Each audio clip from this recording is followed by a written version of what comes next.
Hi, everyone. Welcome back to Unveiling Islam. I'm David Wood here with Brother Rashid. Brother Rashid, we've got, I think, around 2.2, 2.3 billion Christians in the world. We have almost 2 billion Muslims in the world. So it's pretty important how these two groups view each other and interact. And Muhammad has said a lot of things about Christians during his time, and we find those things in the Quran. And what's interesting is the Quran speaks about Jews and Christians as the people of the book.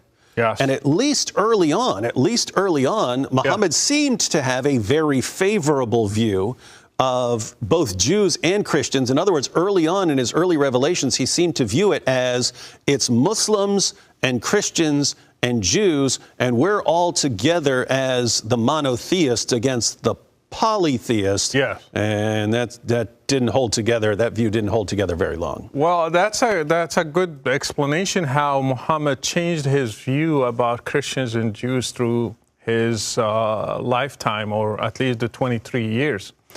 First, he thought, I'm going to talk about one God, talk about Moses, Jesus, and all these. They will be happy, they will follow me, and we will be all together against polytheists.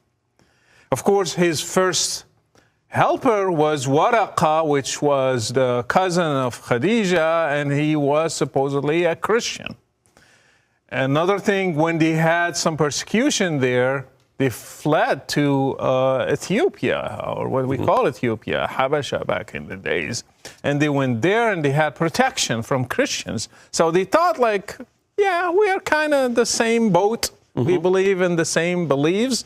We have some little differences, but they are on my side. When he moved to Medina, things changed. He was like, you are going to believe in me? No, we are not. I am a prophet. No, you are not. I am in your book. No, you are not. And then he started, oh, okay.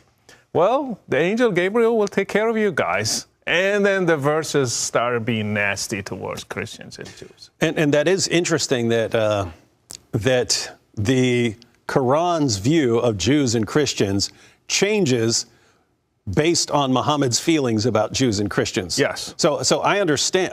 It's another situation where I understand it if this is coming from Muhammad. I don't understand it if it's coming from God. If Allah is a projection of Muhammad in the Quran. Yeah, almost like really bad, like almost on the level of like a sock puppet or something like that. Because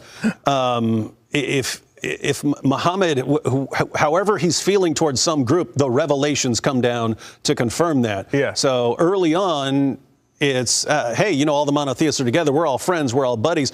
And the Quran verses of that time, like in Surah 10, are even saying that the scriptures of the Jews and Christians are authoritative even over Muhammad. Yeah. In other words, when Allah says in Surah 10, Muhammad, if you have any doubts, this is an early revelation. If you have any doubts about the revelations you're receiving, go to the people of the book and make sure your revelations line up with theirs. That's how you confirm your revelations. Even the first months in Medina, he was still kind to them because he was expecting them to join him in a war against his own tribe, which didn't happen.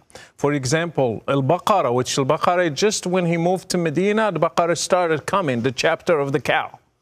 262, he says, indeed, those who believed and those who were Jews or Christians or Sabaeans before Prophet Muhammad, those among them, they add the addition into the translation. I'm going to skip the addition. Those who believed in Allah and the last day and did righteousness will have their reward with their Lord. Means like all will be good. Christians, Jews, Sabaeans, all these groups will be good. Later on, things changed, and then he started in Baqarah, because Baqarah just lasted for, well, we explained earlier that the Quran is not one shot, a chapter. It's so many times it's expanded over periods. So a verse here, verse there, verse here, verse there. So Al-Baqarah, even the same chapter, 120 says something else. Never will the Jews or Christians be pleased with you. Well, I mean, it's the opposite. until you follow their faith. Because they told him no. He was like, oh, they will never be pleased with me until I follow their faith. Say Allah's guidance is the only true guidance. And this is one of them. In Surah 5, O you who believed, do not take the Jews or Christians as allies, as friends. Do not take them as friends. And actually in Morocco, we always talked about Christians as Nasara. And if we want to insult somebody, if a mother is really mad at her kid, she will be, come here, you Nasrani, or you Jew, you Yehudi. So if she says to a kid, Yehudi, means like that's the worst insult he can get on his life. If she says, or somebody is doing something, you get mad at him, he will be like, what? You think I'm Nasrani? Do you think I'm Christian or I'm a Jew? So, and if we make jokes about Jews, we used to say, hashak. It means like, it's not really appropriate. There was a Jew, and so we have to start with something that asking to be, excuse my language. Mm-hmm. And that comes from this, from these verses, how Muhammad looked at Christians and Jews and became part of the culture. And the transition that we see is, again, first it's, from the Islamic perspective, it's Muslims, Jews, and Christians against the polytheists. Yes. Then he started having problems with it because he was around more Jews when he went to Medina. There were three Jewish tribes there. And he still seemed to think that the Christians were going to eventually side with him. So we have, I'll just read Surah 5, verse 82, which is in that transitional period where he still seemed to think that the Christians were going to confirm him. But it says, Surah 5, verse 82, strongest among men in enmity to the believers wilt thou find the Jews and pagans, and nearest among them in love to the believers wilt thou find those who say, we are Christians. So here it's pagans and polytheists, pagans and Jews united against Christians and Muslims. Like Muslims and Christians are going to be on the same side against the Jews and the polytheists, and that doesn't last either. Actually, in the verse, when he continues later on, he says, those who cry when we cry when we hear the Quran revelations. It means like they are sympathizing with him. He found some people who are sympathizing with him. He only praised those ones, actually. Yeah. And so, but what's interesting, you can imagine why people would do that, right? If they're surrounded in a polytheistic culture, and then someone comes along and he's praising Jesus and Mary. And talking about God and nature, how God created heaven and earth. Yeah, and you'd say, oh my goodness, it's so great that someone down here is saying this. Finally. And suddenly, Christians, Christians are united with us in love, and that didn't last very long. In Surah Al-Bayyinah 98:6, he calls Christians and Jews as the worst of creatures.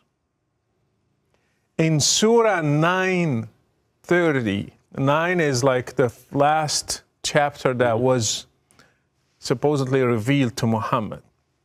They say, the Jews say, Ezra is the son of Allah. We will talk about it later, probably. And the Christians say, the Messiah is the son of Allah. And he continues to say at the end, may Allah destroy them. This is in the Quran. And Muhammad saying that Allah himself is wishing to destroy Christians and Jews.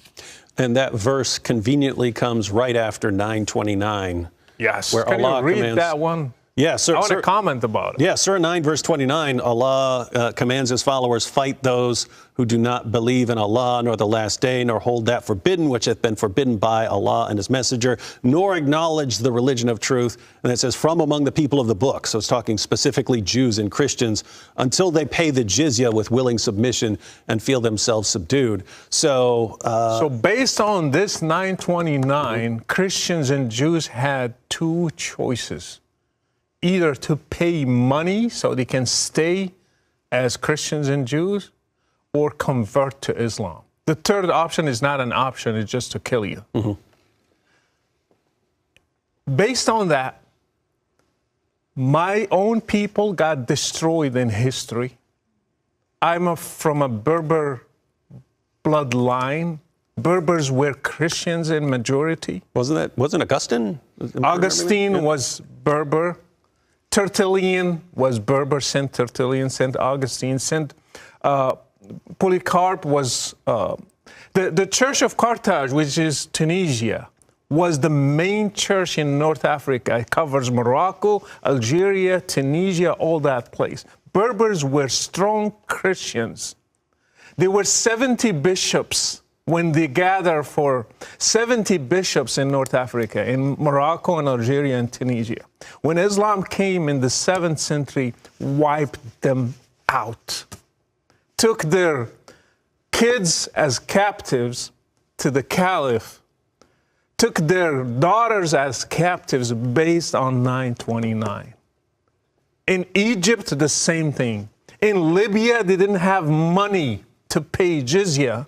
He said, sell the Muslim invaders, they say, sell your kids and pay jizya so you can stay Christian.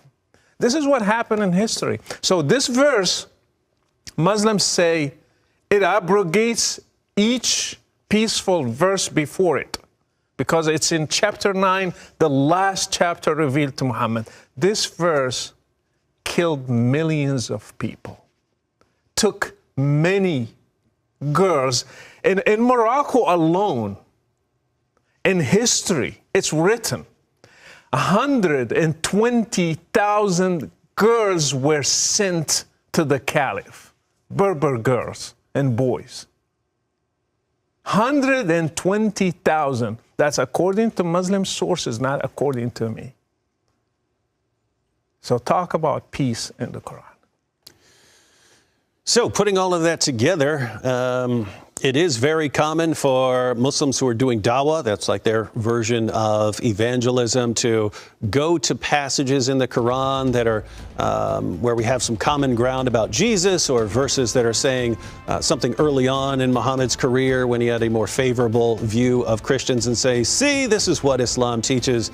Don't forget that the final marching orders of the Quran are to violently subjugate Christians and Jews whenever possible. And so when you have revelations coming from a person whose views are constantly changing, need to see what the ultimate takeaway message is.